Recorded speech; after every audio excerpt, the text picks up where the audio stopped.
How's it going, YouTube? Help us out. Like this video and subscribe to the channel if you haven't already. Tap that little bell so you get notified every time we go live. We're recapping all of Tuesday's action. Up next, what's up and welcome into Fantasy Baseball today on Wednesday, July 13th. Frank Stampfl joined by Scott White and Chris Towers for a very late night edition of Fantasy Baseball today. On the show, we've got Chris Sale's return. Esteury Ruiz was promoted by the Padres. Some big pitching performances. And we do have a trio of Apple Podcast review questions that I will get to. They are earlier in the rundown. I've made sure of it. So I want to make sure that we do answer some of those questions because we're very appreciative of those Apple Podcast reviews. But without further ado, let's get to it. Oh my goodness gracious!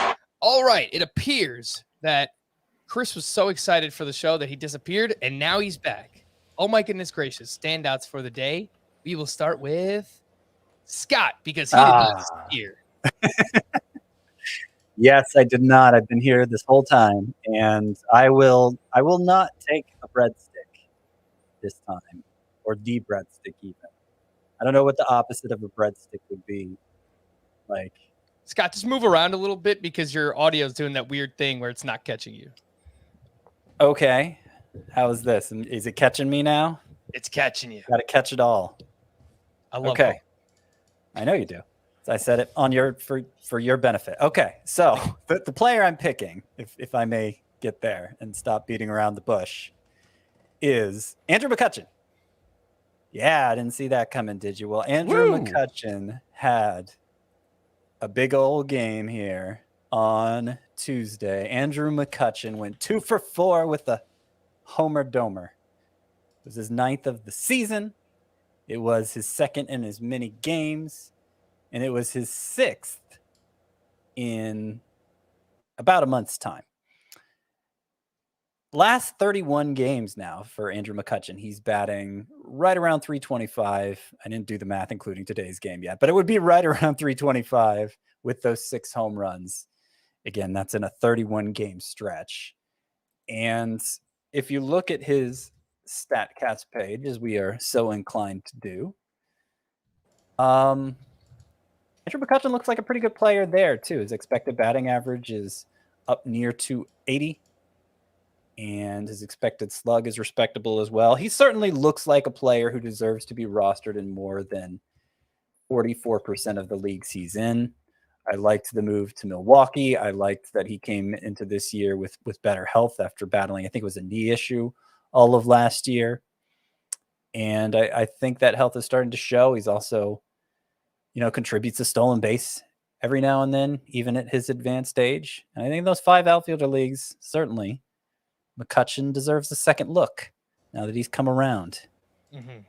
And look, obviously, points leagues are usually shallower. You start 3 outfielders in that format, but his playing style does kind of lend itself to the points league format. During this recent stretch, Scott, last 30 games, he's got a 13% strikeout rate. He, always walks quite a bit. So if you do need an outfielder in a points league, I think McCutchen makes sense there as well. And Scott, how does he rank among this group? Most added outfielders recently, Ramon Laureano. Really, that's it. Yeah, I kind of poo-pooed Laureano yesterday. Because Brandon Reyes is too rostered. He's 75%. Kirilloff is 75%. So, the only one that really makes sense is Laureano. Yeah, and I think I like McCutchen more. Laureano is likely to finish with a higher raw home run and stolen base total, but not by enough that I want to just rather have McCutchen, who I think is the better all-around player. So I'm going to say McCutchen. All right, fair enough. Chris, Ramon Laureano or Andrew McCutchen? I think it's Laureano quite easily, actually. For all the things that you want to say about, McCutchen's expected stats looking pretty good, Laureano's actually look even better. And I think Laureano is not just a good bet to have more stolen bases, but, I think it's probably, at least 50% more, if not higher. He has about, I want to say 75% as many plate appearances as Andrew McCutchen right now. Going off the top of my head, it's 235 to 314. And he's got 9 steals to 6 for McCutchen. So I think Laureano's definitely a better source of steals. I think the power's probably pretty close, especially, and this is where I think Laureano gets a sneaky edge. He's got to get traded, right? Like, there's no way the Oakland Athletics hang on to him. He seems like the most obvious trade candidate among hitters. And I think that's only going to benefit him because he plays in the worst hitting park in baseball. So, yeah, I think Laureano is both a short-term and long-term play. Yeah, we spoke about Laureano yesterday. People know that I do like him quite a bit. It might be as simple as format dependent. You know, maybe in a points league you go with McCutchen, and in Roto or categories you go with Ramon Laureano. But I think I'd be leaning Laureano as well.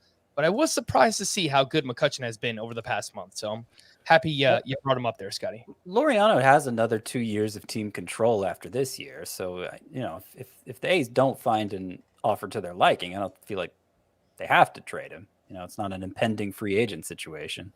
It's more, it's more reading the tea leaves and the rumor mill. You know, he's been mentioned an awful lot. All right, Chris, let's go back to you. Oh my goodness gracious. Standout from Tuesday. Yeah, let's go with the most frustrating pitcher in baseball, Jose Berrios, who matched a career high with 13 strikeouts today. That is like, what, 1/7 of his season total, actually a little better than that. So about 18% of his season total in strikeouts came in this start. And I don't exactly know what to attribute it to. I mean, he had 20 whiffs, which is a really good number, but it's not like such an outlandish number. His curveball was really good. 61% CSW rate is just bonkers. It's out of this world. But like, I don't know, maybe he just had a really good feel for it. I don't know. There doesn't often seem to be much rhyme or reason to when Berrios is good and when he's not good. It often happens that those two things seem to happen kind of randomly. And I don't know. I haven't given up faith on him, and I think this start especially will help people buy back in. But I also don't view this start as necessarily like a sell high candidate or a sell high moment. So that's all I really know what to make of it. You know, you mentioned how He's much the frustrated. strikeout total accounted for his total strikeouts this season. This is actually the second time this season alone, not just in his career, that he's had 13 strikeouts in a game. So really a large majority of his strikeouts have come in just 2 games this season, which is pretty crazy. Yeah. I just pulled up the game recap on MLB.com to see if there was any quotes about anything he might have been doing differently, and really not much. It's a lot of PR answers between him and Charlie Montoyo. I watched it early on. He just seemed to have more conviction. Like, he was just throwing his pitches with, you know, more confidence. And it seems so cliche, but, you know, he was just trusting his stuff. And to be fair, like, the bottom half of this Phillies lineup is not good. Like, JT Realmuto is on the restricted list or something. So I don't know. But that could be part of it. But yeah, it was a great. It was hard to tell when it had gone wrong for Jose Berrios. We just see it in the results. And so when you can't see the source of what went wrong, you're not going to detect the source of what went right in all likelihood either. And it probably is just something really minute. But, you know, 2 great starts in a row now. And you don't see bad pitchers have 13 strikeout games pretty much ever. Like, maybe a bad pitcher will come up with 10 strikeouts out of the blue. But like 13 is a really difficult number to reach. That indicates a certain level of skill that, of course, we know Berrios to have. And, you know, if you're just tired of the headache and want to unload him, maybe now you could get something exciting for him. But I think he's probably going to be good rest of season, like top 30 good, you know, among starting pitchers. Yeah, I've kept him in like my top 40 range, I think. So like, even when things were going bad, it was precisely because it reminds me a lot of Luis Castillo last year, who I've made the comp with Charlie Morton as well, where clearly something's wrong, but I have not felt equipped to be the one to diagnose what was wrong. You know, it could be a pitch tipping thing, or just like the numbers that we typically go on mostly looked fine. You know, he mostly looked like himself, like Scott said. So I think that makes me more inclined to believe that he'll be fine moving forward. Now, fine doesn't mean ace, and people were drafting him as like a borderline ace this year, and I never thought that made sense. But I think he'll be more than useful. All right. I've been the low guy on Jose Berrios consistently this season. He's just allowing so much hard contact. Swinging strike rate is a career low for most of the season. I'm sure it'll go up after this start. So there's 3 names to me that are consistently ranked ahead of him that maybe you can buy low on. And typically pitcher for pitcher trades are kind of hard to pull off. But Scott, these 3 names, would you pull this off if you could? Jose Berrios for any of Lucas Giolito, Lance Lynn, or Shane Baz coming off of his worst start of the season. Berrios for what were the 3 again? Sorry, I was researching something on Berrios. Giolito, Lynn, or Baz. Oh man, they're all in similar situations, aren't they? Yeah, I would say Giolito and Baz. I would. Giolito for sure. I think Giolito's the one I have the most conviction for, just because if both Giolito and Berrios figure it out, I think Giolito's just better. And I similarly don't have a good explanation for why Giolito's been so mediocre this season. So I'll just assume, like Berrios, that he'll be better moving forward. And I think the good version of Giolito is better than the good version of Berrios. Baz, I think that's also true for Baz, but obviously he's much less proven than even Berrios. So yeah, I think that's the order I put them into, and you broke it down well. What I was looking up, a commenter, Ryan Main, said it was mentioned on the Blue Jays broadcast that Berrios was tipping his pitches by opening his mouth on some as he delivered them and not on others. And I was trying to check on Twitter if there was confirmation from that. There are a couple other like non-media types tweeting about it as if they heard it on the broadcast. With things that are reported on broadcasts, a lot of time it's hard to find the breadcrumbs to that to confirm it. But that's, if that's so, then it might explain it. That sounds like exactly what we said. Some small, nearly imperceptible, but like that's I guess could be a possible lesson. Baseball's really hard, and the margins for error are really slim for 95% of the players. You know what's so weird about that is there will be times where I'm either throwing a baseball or football, and I realize that I do that too. Like I will open my mouth for no necessary reason at all. Like it just happens. It's kind of like a weird. You're tipping your pitches, Frank. Ticker Crushed. Yeah. That's why it's so easy to hit. Yeah, good thing I don't pitch. I'll leave that up to Chris. Anyway, all right. So, oh my goodness gracious, for me, I want to talk about David Peterson, who bounced back with a strong start at the Atlanta Braves. He goes 5 1/3, gives up 2 hits, 3 walks, 2 earned runs, 9 strikeouts, 14 swinging strikes on 105 pitches. Worth pointing out, yes, the Braves do swing and miss quite a bit, but David Peterson really leaned into his slider in this specific start, threw it 44% of the time. That was a season high. And this slider is amazing. It has a 154 batting average against, a swinging strike rate over 25%. That's better than Dylan Cease.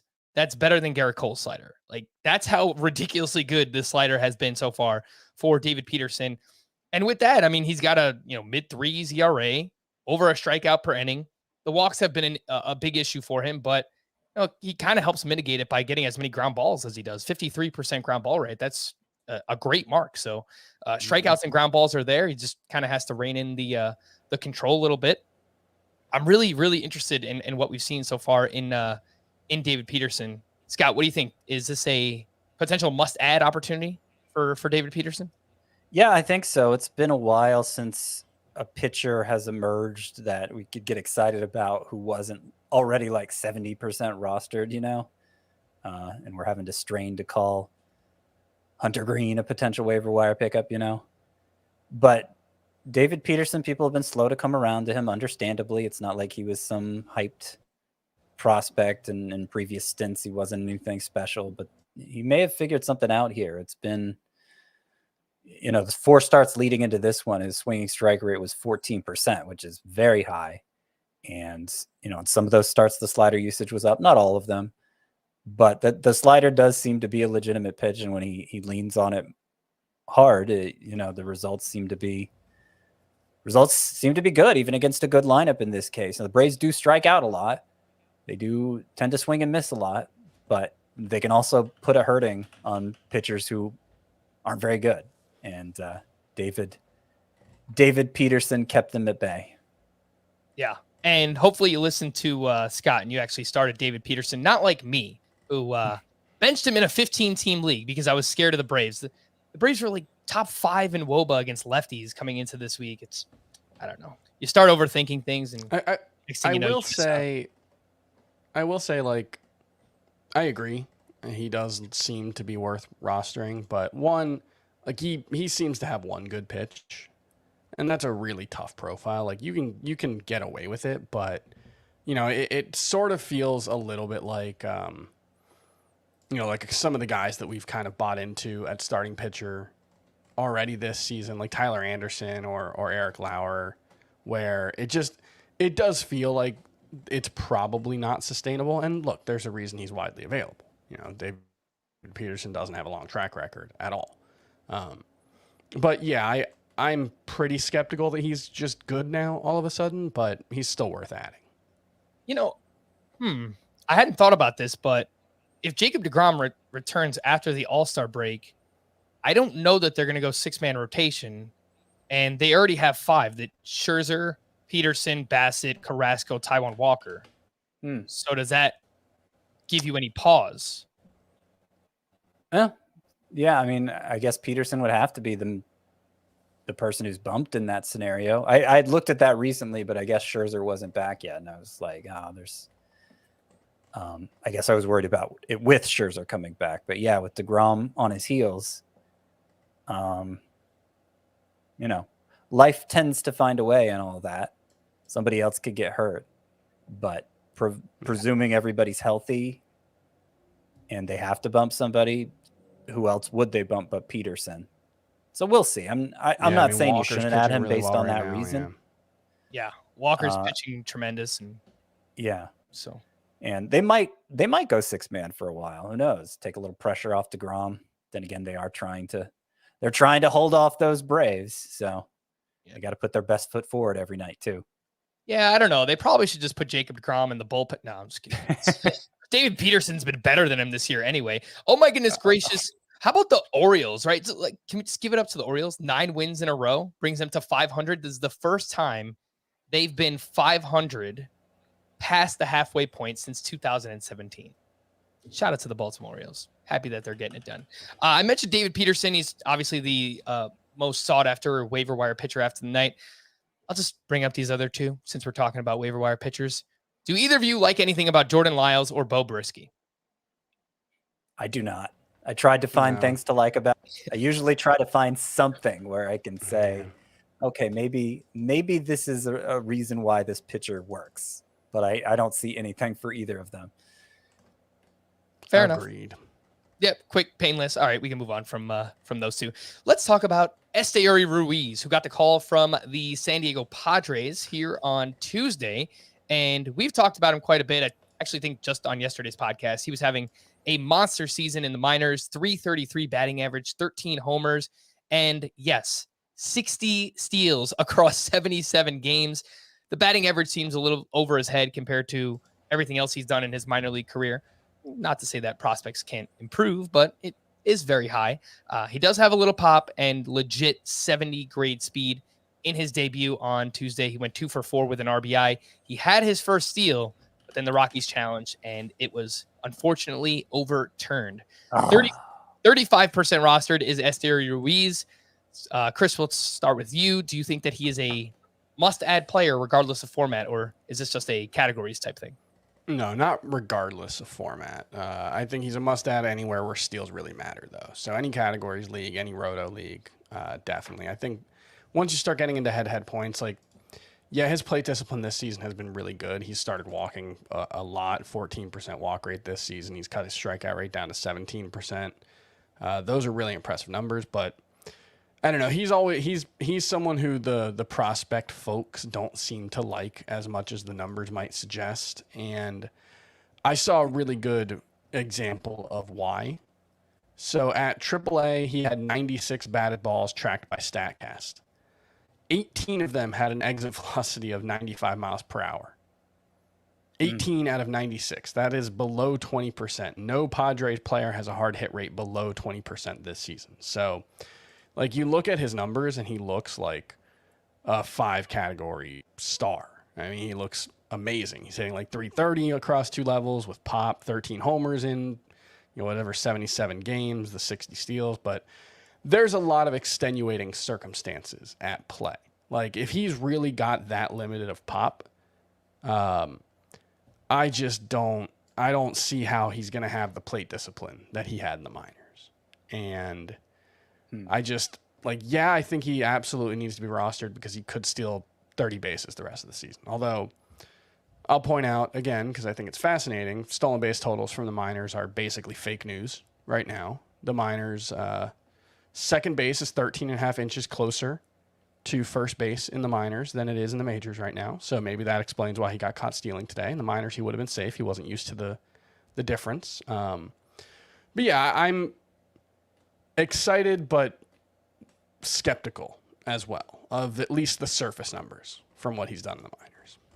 All right, fair enough. He was batting 8th in his major league debut on Tuesday. He is a right-handed batter. He started against a lefty here.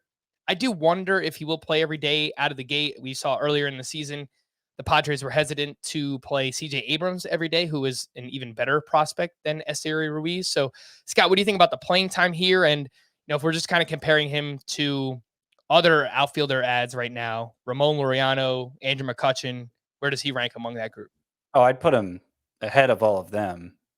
I agree he's not must add in points leagues especially. I think anywhere where we need stolen bases, you add him because, of course, he's not going to sustain, 60 steals in 77 games. You give him the 150 games you'd reasonably expect from a full-time player. That's 120 steal pace. And, of course, he's not going to do that. Nobody does that. But he likes to run, and he seems to be good at it. And he is one of those players who, even when he was a teenager, he got a little bit of prospect love as this toolsy guy who could eventually amount to something. And it just took him an extra long time to amount to something. It seems like becoming a more disciplined hitter was the key to that. I'm glad Chris was able to find some exit velocity information because that is important and it does say a lot. Nonetheless, at AA San Antonio, of course, he spent about a third of his season at AAA El Paso, which is a hitter-friendly venue. But at AA San Antonio, which is not so hitter-friendly, he hit .344 with 9 home runs in 232 plate appearances there, 17 doubles. I mean, he got plenty of extra base hits, including some that went over the wall.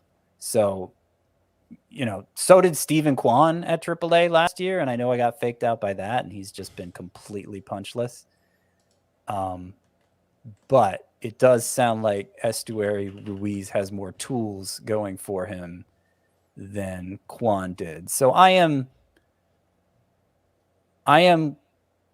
excited. I don't want to say cautiously optimistic. I want to say I'm excitedly pessimistic, where like I definitely That's pretty much what I said. Yeah. I definitely want to pick him up and see how it goes, especially anywhere where steals are valuable. But at the same time, CJ Abrams hasn't worked out this year, and he's a much better prospect than Esteury Ruiz. I think the key is don't look at Esteury Ruiz's numbers in the minors and think, oh my God, he's like a potential superstar.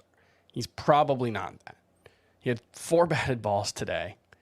65.6, 66.4, 68.6, and 71.7 miles per hour. Now it's one game, so it's not to say anything specifically. It's just, like you said, excitedly pessimistic. But I would also add, based on his profile, do we need massive exit velocity readings? I know we pay attention to it a lot, but if he has good bat to ball skills and he's fast, then that should help regardless, right? There aren't any players who succeed with that profile is the thing. I mean, you get a Tommy Edman who's been pretty successful. Yeah. I mean, you just think of Billy Hamilton, who was more highly regarded by prospect people and who actually put up decent plate discipline numbers in the minors, but he got up to the majors and pitchers realized, oh, this guy's not going to hurt us, if we make a mistake. And all of a sudden you start getting attacked. your plate discipline, the walks that you're drawing in the minors, that doesn't happen in the majors against major league pitching. So that's where the profile can kind of fall apart. But we're kind of nitpicking also.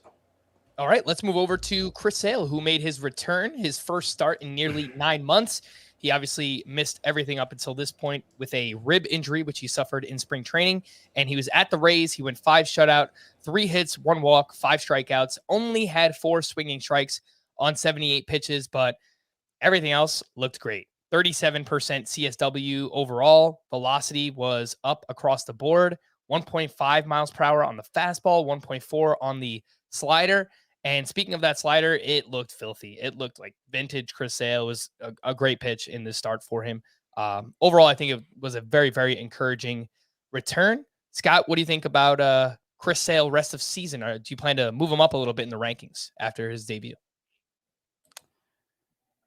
I'm not sure how much room I have to move him up in the rankings yet, because I was already pretty excited about him. And I think this just bolstered that. Of course, I like to see the swinging strikes, and he didn't deliver those. But I think, the fact his velocity was up 1.5 miles per hour, or 1.5 miles per hour, I should say, from last year.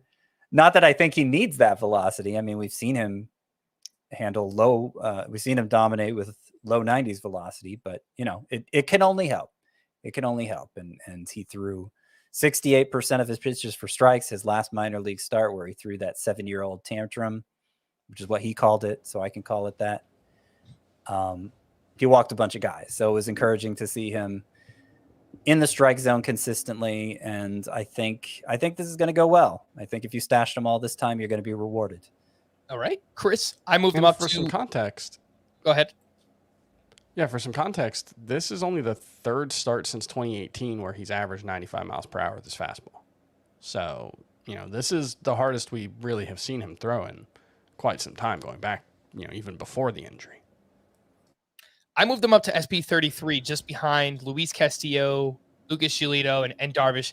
I've been kind of aggressive in moving Castillo up because I like what I've seen recently. But, Chris, does this range sound right for Chris Sale for now? That's right where I had him even before I saw him pitch. So I think I'm probably going to move him into the top 30.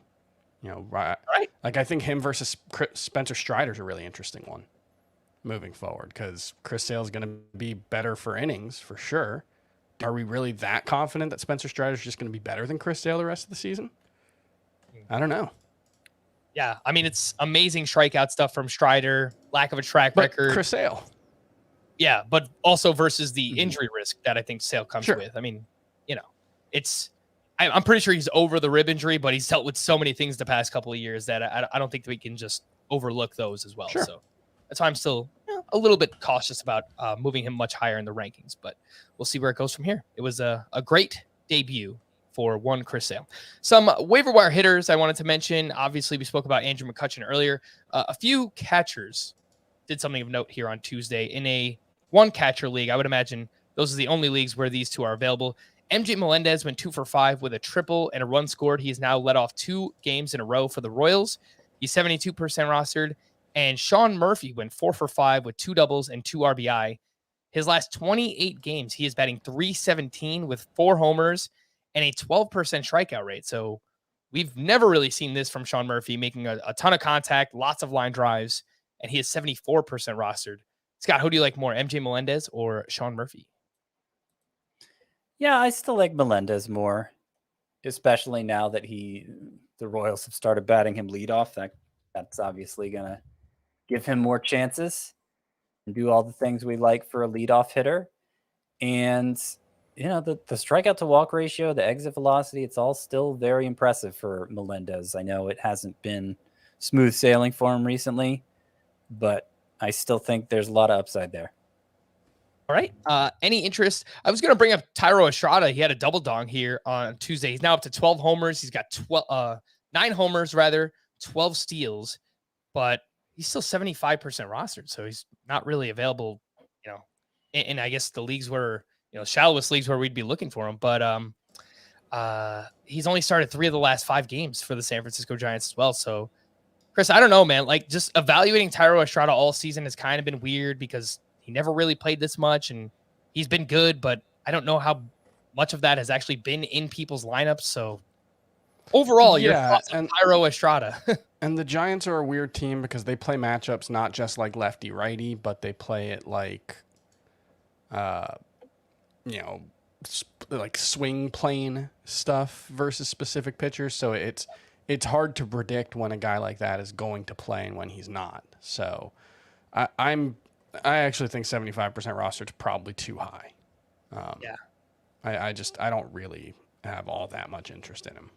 I don't know that he needs to be rostered in like points leagues or that's shallow category leagues. But if you've just had him in your lineup, plug and play all season in like a deeper category league, he's been a great find. So I don't want to discount what he's done because Estrada's been very good. But it seems roster rate seems a little bit high. In deeper leagues, anything to do with these names? Akil Baddoo made his return to the Tigers, and he went 2 for 4 with an RBI, both hits coming off of a lefty.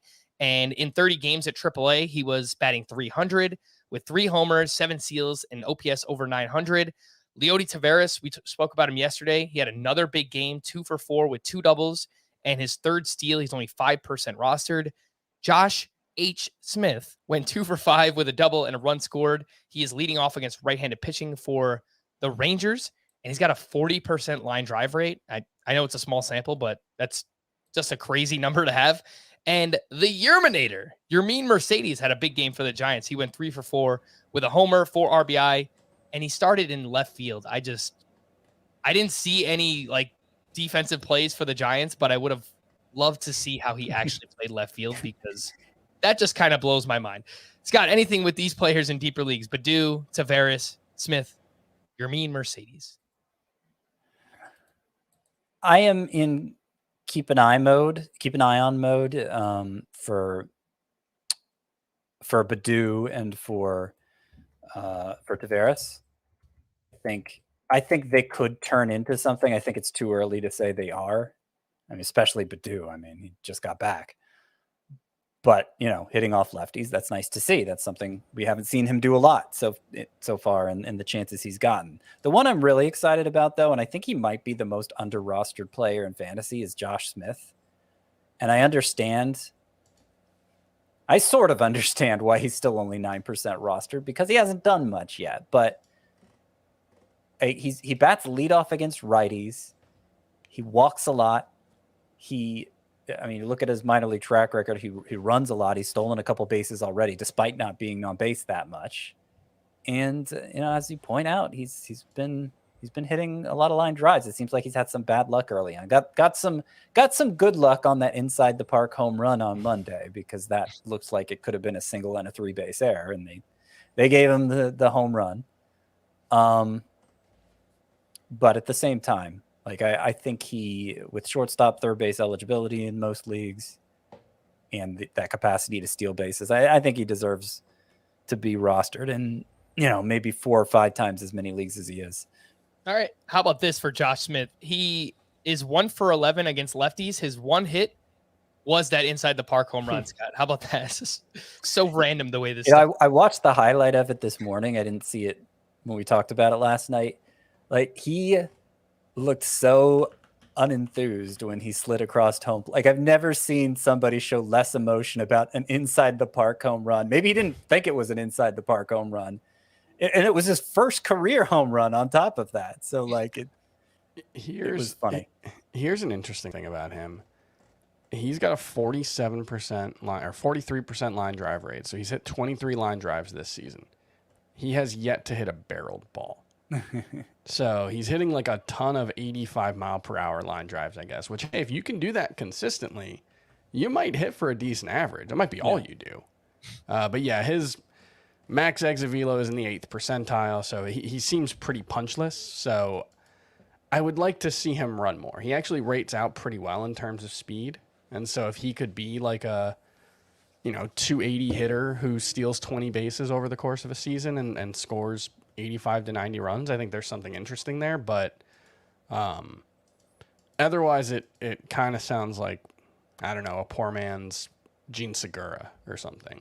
I was going to say poor man's Whit Merrifield, Chris. Just 85 mile per hour line drives. So it's seems so Whit Merrifield, but you would take a poor man's Gene Segura in 50% in a of 15-team leagues, right? league. Yeah, Yeah. sure. yeah, for sure. That's why I bring it up, specifically for deeper leagues. So, Like yeah, if you play in those 15 if he's Tyro Estrada who plays more regularly, like you'll be glad you picked him up.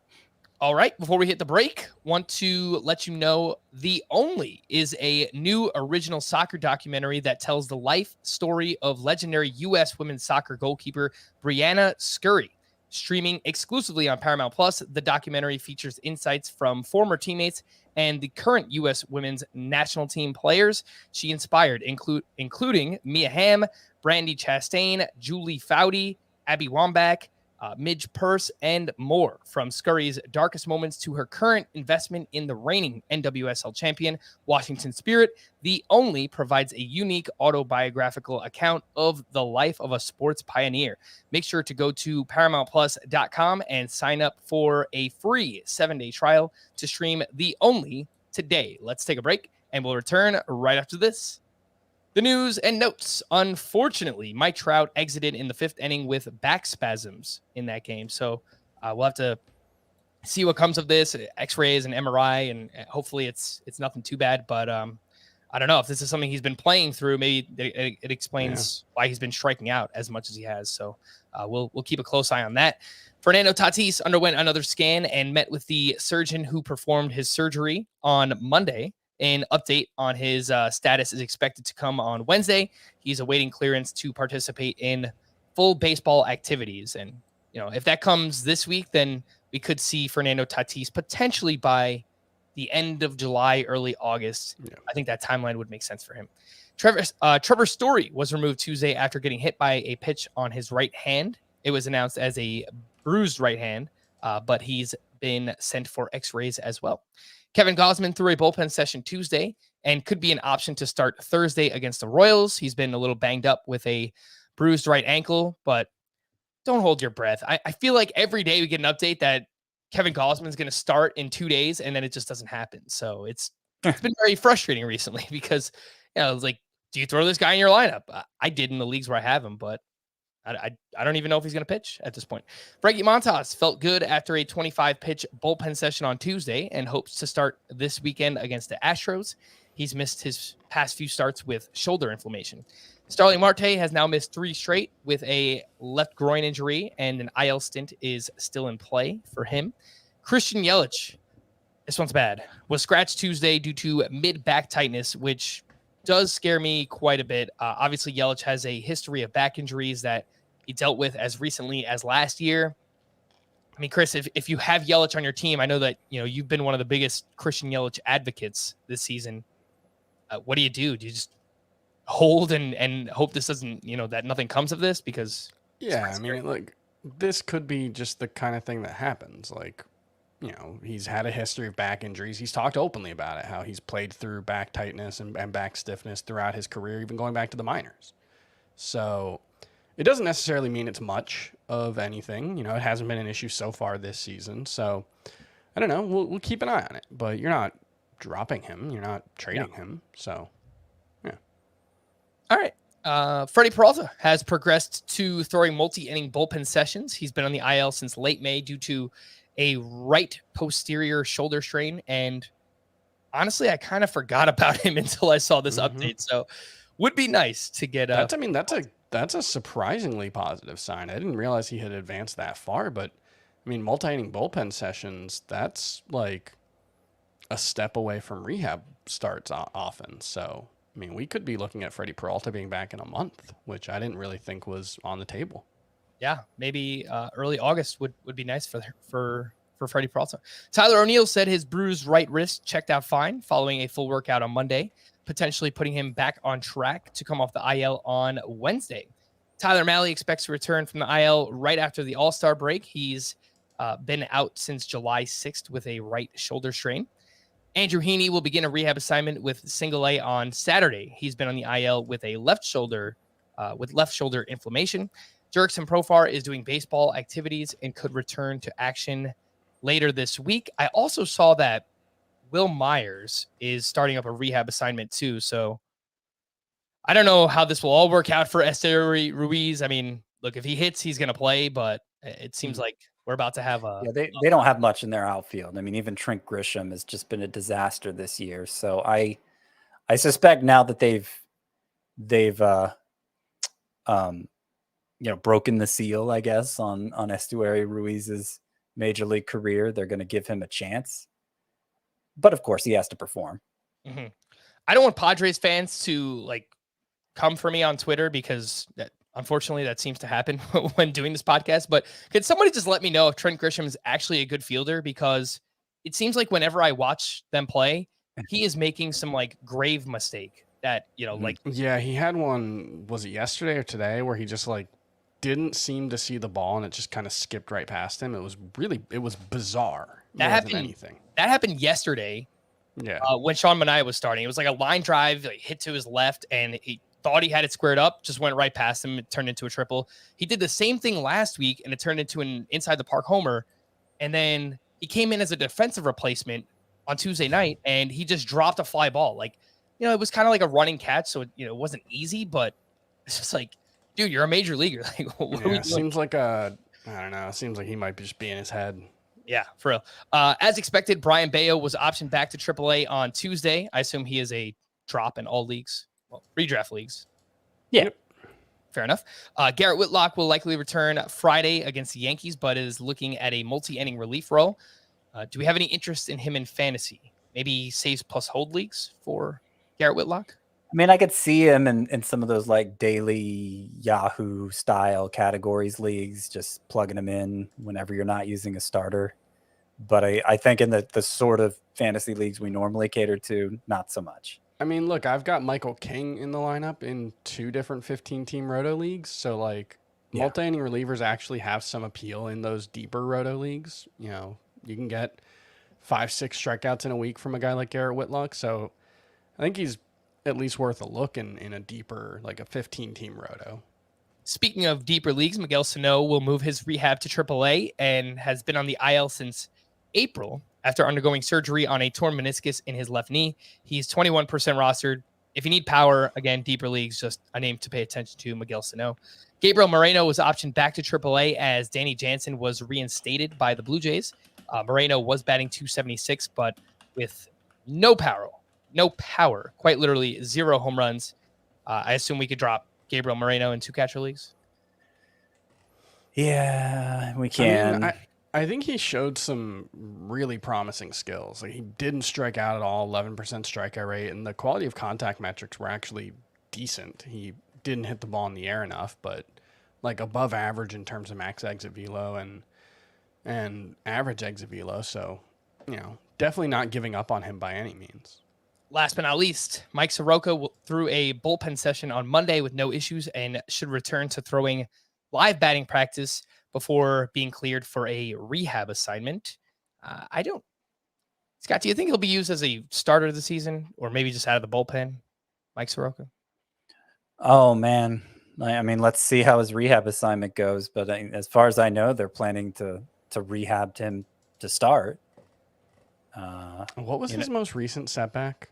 Did he get hit by a line drive or something? Like, it's just... Yeah, on his knee, I think. Yeah. It's just been, like, outrageously unlucky. Yeah. I'm actually excited to see him get back on the mound. It would be awesome after 2 Achilles. Oh, yeah, for sure. Be a great story if he goes on to have a good career or even just a couple good years. Yeah, that'd be a big deal. All right, let's answer some of these Apple Podcast review questions. Again, we appreciate everyone for dropping a 5-star rating on Apple. If you have a question or a team name or just, I don't know, any kind of comment, feel free to leave it in the review there. This one's from CK Demand. Is Nelson Cruz a safe drop in 10 to 12 team leagues? If not, how long do we wait on him? Nelson Cruz is batting .241 with 8 home runs, 47 RBI. The expected numbers are still pretty good. Chris, I know you've mentioned this before for like older lumbering veterans. The expected numbers can kind of be misleading. He does hit a lot of ground balls, so that is very bad. Yeah, I mean, Nelson Cruz is not going to turn many ground balls into hits at his age. He is 13th percentile in sprint speed, which is actually better than I thought it would be. But the one thing I will say is, like, this feels like a question that's being asked like 3 months too late. because he's actually been decent since about the start of May. He hasn't been good. He certainly hasn't been himself. Only 6 home runs in that span. But he's actually hitting 275. And he's on a 101 RBI, 81 run pace in that time. I've been like kind of kicking myself lately because I keep not starting Nelson Cruz, and he keeps having like decent enough numbers where I feel like I should start him, but I'm just not excited about it. And I get why someone would feel that, but I don't know. I still think like he's doing enough and the underlying numbers are good enough that I'm still willing to keep him around. Now he is asking specifically about 10, 12 team leagues. Yeah, points leagues, it's fine, I think. Yeah, I mean, if we're talking, well, even not necessarily points, if we're talking 3 outfielder, 1 utility spot, shallow league like that. Yeah. You know, again, it's still kind of 3 months too late because why have you waited so long? Yeah. You know? But I would say just in a general sense, I agree that Nelson Cruz, his numbers are going to continue to climb from here. But I don't think in the strictest sense he's must roster. So if you have something else, if you got somebody else to plug into your utility spot who's, you know, you feel better about his production, that's perfectly fine. I mean, especially in, you know, leagues this shallow, you might still find like a Vinny Pasquantino or an Alex Kirilloff or Fred Reyes or someone like that. So would you be good making that swap, Scott? I think so. I mean, especially Pasquantino, but you know, even in leagues that shallow, you have guys like that on waivers every week, so you can kind of just check out my weekly sleeper hitters and plug in whoever stands out there. All right, this next one's from Adam Hutchison, and Chris, you might want to close your eyes, close your ears for this. I'm good. Ketel Marte has been disappointing in a shallow league where I have Trey Turner and Marcus Semien. Would you drop Marte for any of Alex Kirilloff, Ramon Laureano, or Jarren Duran? On the season, Marte is batting .265. He's got a sub 800 OPS, only 6 homers, 4 steals. You know, normally the Statcast numbers are his calling card, but this year they have not been as good. Chris, what do you think? I don't quite understand why though. Because like he's still hitting the ball reasonably hard, not necessarily as hard as he has in years past, but like his average exit velocity in 2019 was 90 miles per hour. This season it's 89.9. Now, obviously 2019 was a different offensive environment, but still the gap between what he's doing this year and what he's done in the past just doesn't seem big enough to explain not just the gap in production, which he's probably been better for real life than fantasy, I think you would say, because he's walking a lot more than he usually does. But I'm struggling to understand why Ketel Marte's not hitting better. Like, he's still hitting a decent amount of line drives. He's not popping up very often. He's pulling the ball more than he usually does. I don't understand what's gone wrong exactly.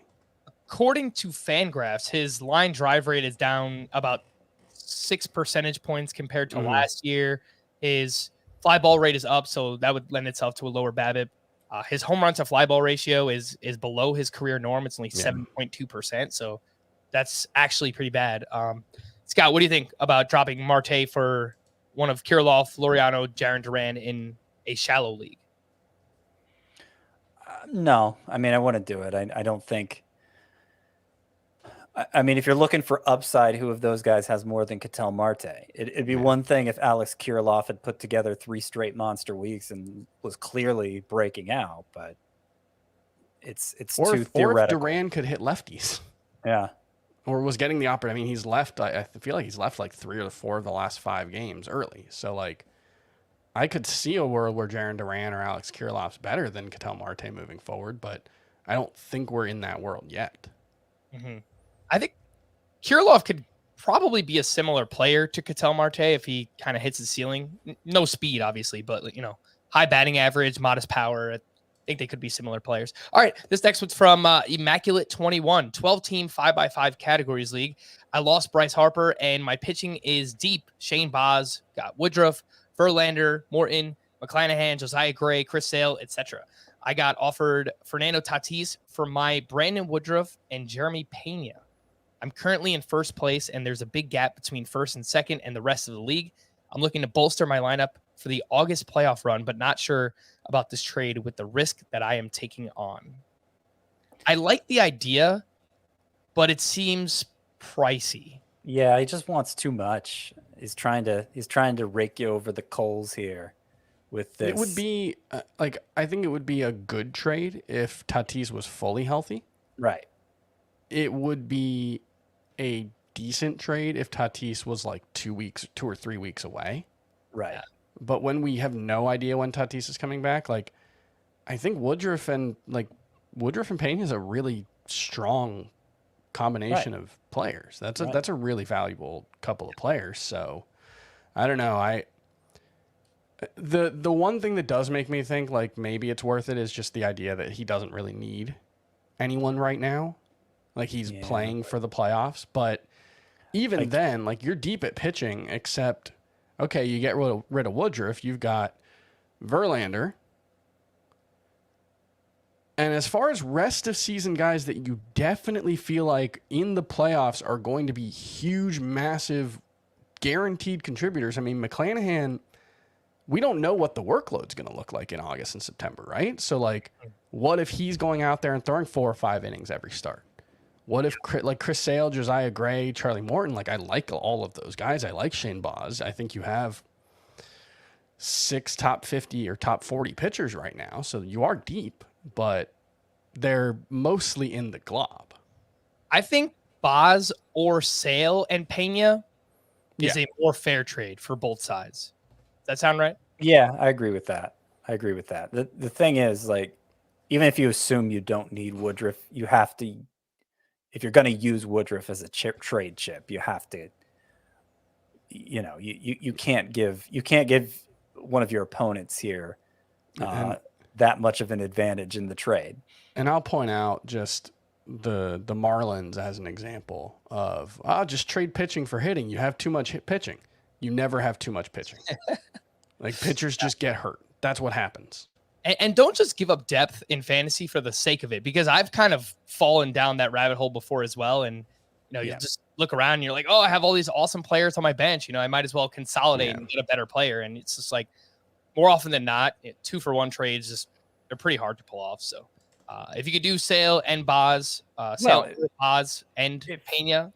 If 2-for-1 trades are great if you're getting if the one you're getting is the best player, but the most valuable asset in this deal right now is Brandon Woodruff. Correct. And when Tatis is healthy, it'll be different. But yeah, too many.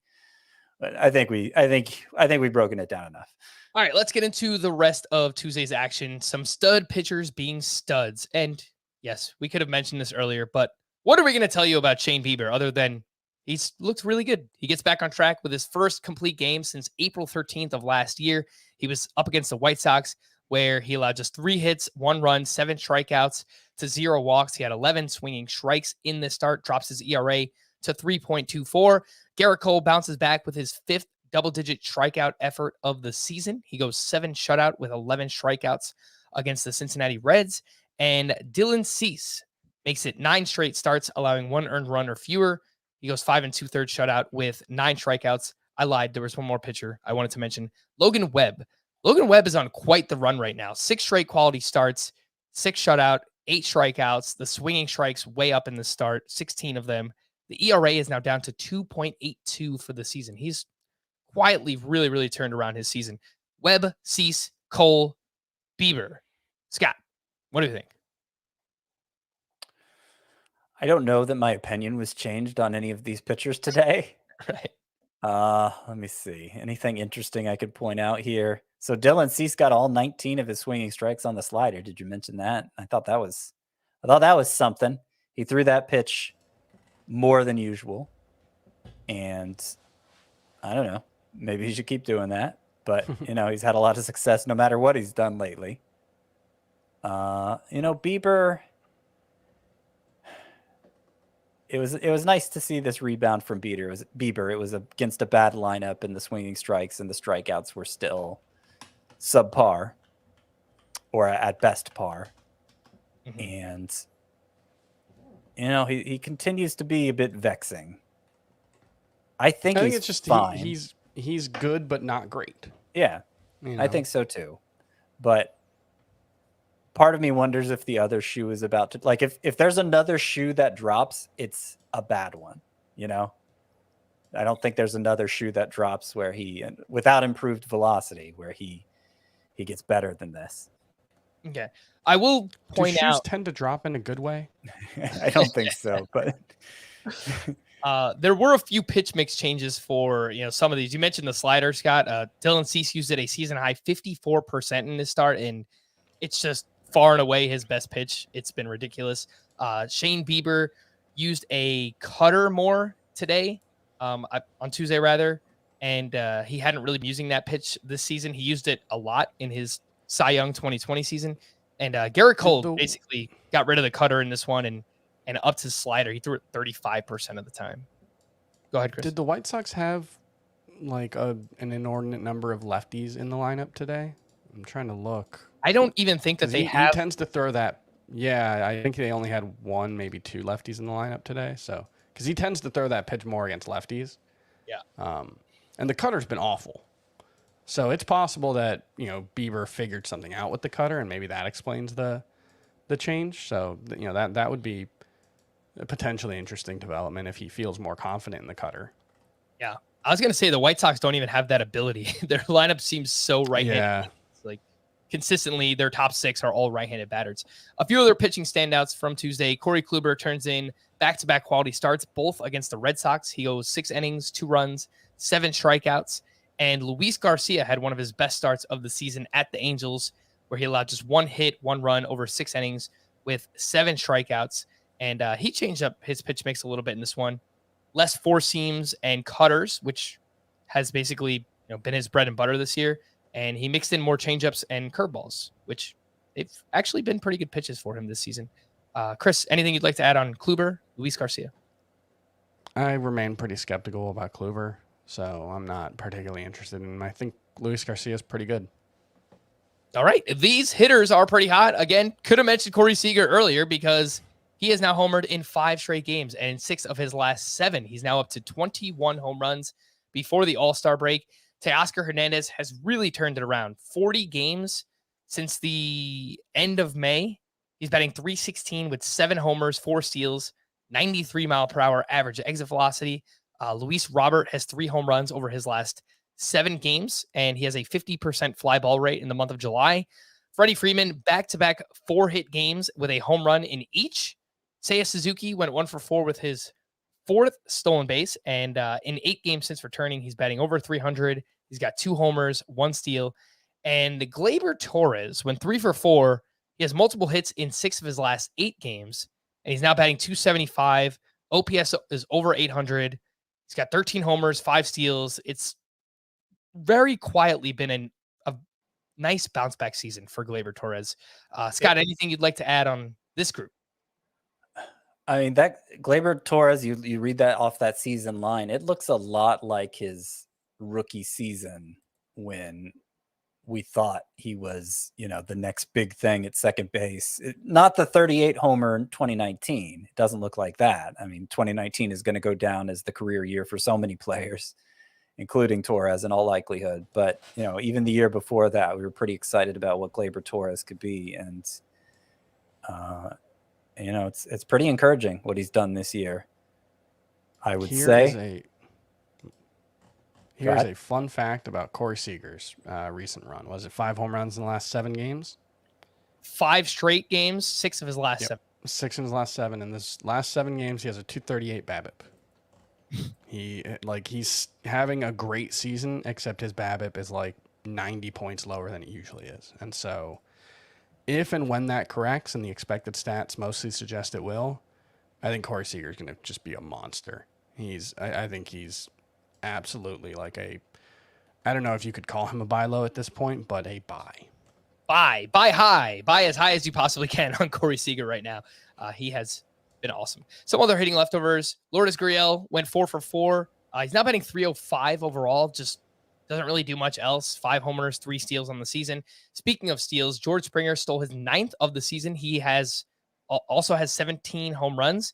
The 9 steals are his most since 2016. So it's been nice to see George Springer running once again. He's fast, 81st percentile sprint speed. It's good to see.